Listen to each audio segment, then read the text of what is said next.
All right, how's it going? Here's another episode.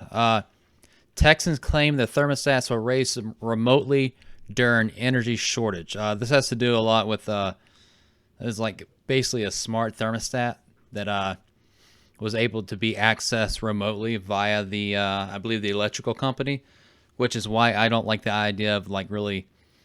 I mean, everybody has like smartphones, but I still have an old TV that's I don't know, it's probably 10, 11 years old.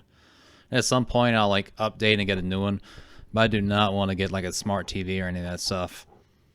So, some said they didn't know their thermostats were being accessed afar until it was almost 80 degrees inside their homes. And it gets hot, from what I hear. It gets hot in Texas. It's that dry heat, too. I know with the dry, well, I guess it depends where you're at. I guess if you're near the coast, it's kind of humid.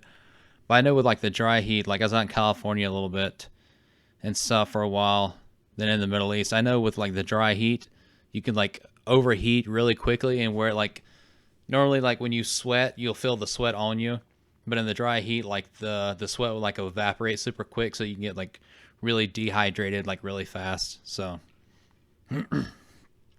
this came out on the 17th. Today is the 21st. I got updated on the 18th. Houston. Some neighbors in the Houston area said their homes have been much warmer this week, even while they are running their air conditioners. And actually, I first heard about this, or I first saw about this from. This is kind of going over the exact same story, but I originally saw this on TikTok when there was a guy talking about his thermostat. So it looks like he's got the one with like Nest. Like his ran up, and he literally like he was trying to turn it back down. He literally was not able to do that. So, Houston. Some neighbors in the Houston area said their homes have been much warmer this week, even while they are running their air conditioners. Many of them claim someone has been turning up the temperature on their thermostat since the energy shortage began. The Electric Reliability Council of Texas asked Texans to turn up the temperatures on their thermostats this week. When Deer Park resident Brandon English got home from work on Wednesday, his house was hot. My wife had it cranked down at 2:30. English said it takes a long time for this house to get cool when it gets that hot. And it also depends what kind of structure you're living into as well, because I want to say if you're like living in a trailer as well, it's almost like a metal can that will superheat. So it depends if you're living in like a mobile home, if you're living more of a traditional home, whether it's newer and energy efficient or whether it's older and it leaks like air during the winter or the summer. English's wife and their daughters decided to take their afternoon nap earlier in the day. They'd been asleep long enough that the house had already gotten to 78 degrees, English said, so they woke up sweating. Without anyone touching it, they said their thermostat was changed while they were sleeping, making their home unbearably hot. Was my daughter at the point of overheating? English said she's 3 months old. They dehydrate very quickly. His wife received an alert on her phone soon after that. The family said that the thermostat had been changed remotely, raising the temperature of their home during a 3-hour energy-saving event. The family's smart thermostat was installed a few years ago as part of a new home security package. Many smart thermostats can be enrolled in a program called Smart Savers Texas. It's operated by a company called Energy Hub. Still, the whole idea of I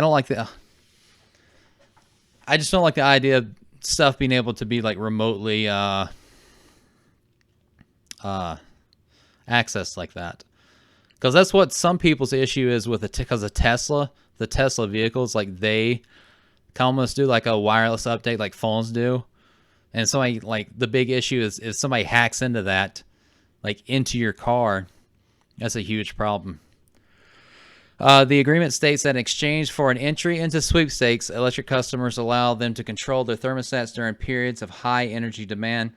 Energy's Hub's list of its clients include THU Energy, Centerpoint, and ERCOT. English said he unenrolled the thermostat as soon as he found out. I wouldn't want anybody else controlling my things for me, he said. A scroll through a Houston Reddit board shows English is not alone. Several others said they found out during the week's heat wave that the thermostats were being accessed, turned up remotely. Well, the apartment I'm in now is still like an older.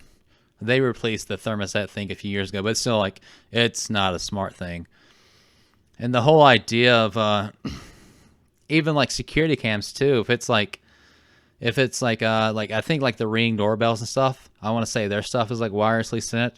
If somebody hacks into that signal, I mean they can access it or whatever. It's an issue. That's like whenever I have to get a TV, I don't want to get a smart TV like I said before.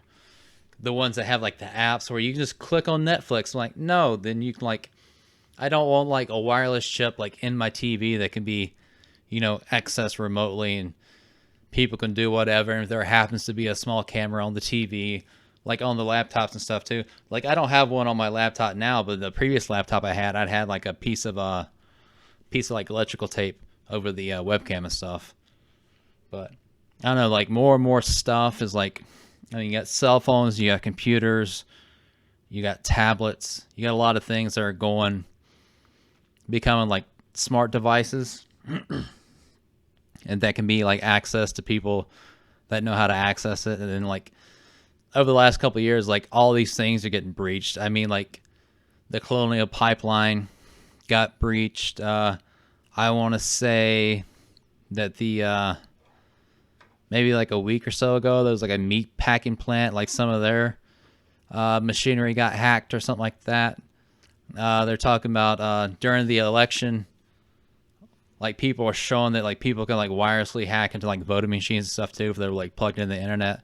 So that's just kind of issues of that. So let me know what you think. Do you have a smart device, or do you feel comfortable with having it, trusting other people to not mess with you and hacking your stuff?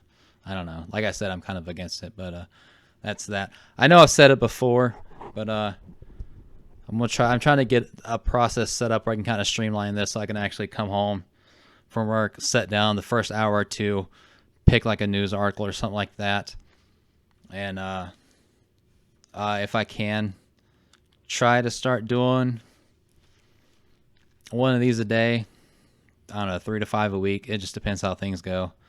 I want to pick either something that's topical or something that interests me or something like that. And also, I'm trying to set up an audio-only version of this podcast through Anchor that will go out to like Spotify and other places as well if you want to listen to this on the go. I think it's just it'd just be under Christopher Pack, if I'm not mistaken here. I just got to get I'm just trying to get a bunch of stuff set up and going. I'm just trying to get more stuff done. All right, later.